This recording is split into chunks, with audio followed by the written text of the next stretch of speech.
যেমন এই গ্লাসটা যদি আমি দেখাই, বেশি ব্যান্ড হয়ে গেছে। আর আমার কাছে যে ট্যাবের যে গ্লাসগুলো আছে, আপনাকে যদি ট্যাবের গ্লাসগুলো দেখাই,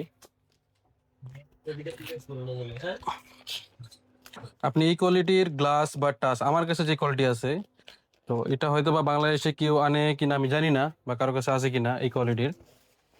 কারণ আমি প্রথম শুরু করছি, এখন হয়তো বা অনেকেই নিয়ে আসতে পারে। তো আমি চাই সবাই এই কোয়ালিটির গ্লাসগুলো টাচগুলো নিয়ে আসুক। কারণ আমি চাই যে আপনারা সবাই যারা দোকানদার ভাই আছে, যারা এই ধরনের কাজ করে, বিশেষ করে গ্লাস চেঞ্জের, তারা সবাই আমাদের যে মার্কেটের যে কোয়ালিটিগুলো আছে এগুলো আমরা বাদ দিয়ে দিই। দেওয়ার পর আমরা অরিজিনাল গ্লাসগুলোই লাগাই বা অরিজিনাল টাচগুলো লাগাই। কারণ একটা মানুষের যখন একটা ফোন ভেঙে যায় তখন সে এমনি বিপদে পড়ে থাকে। সে বিপদ, তার একটা ফোন ভেঙে গেছে। না আমি যদি আবার আমরা যদি আবার তাকে কপি জিনিসই লাগাই দিই, দিয়ে তো আবার বিপদে ফেলাবো, কয়েকদিন পর আবার নষ্ট হয়ে যাবে।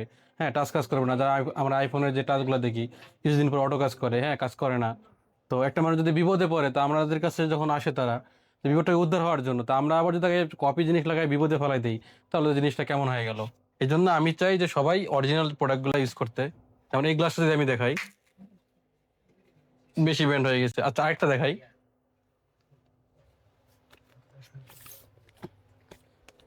বেশি ডিগ্রি হয়ে গেছে ব্যান্ড করা।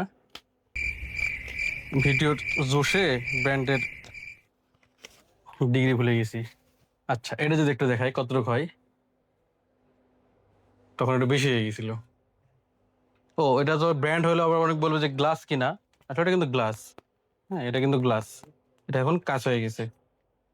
তো আমি আরেকবার একটু দেখাই, এতটুকু পর্যন্ত ব্যান্ড হইতেছে ইজিলি। তখন আমি একটু বেশি দিয়ে ফেলছি ভিডিওর তলায়। সমস্যা নাই।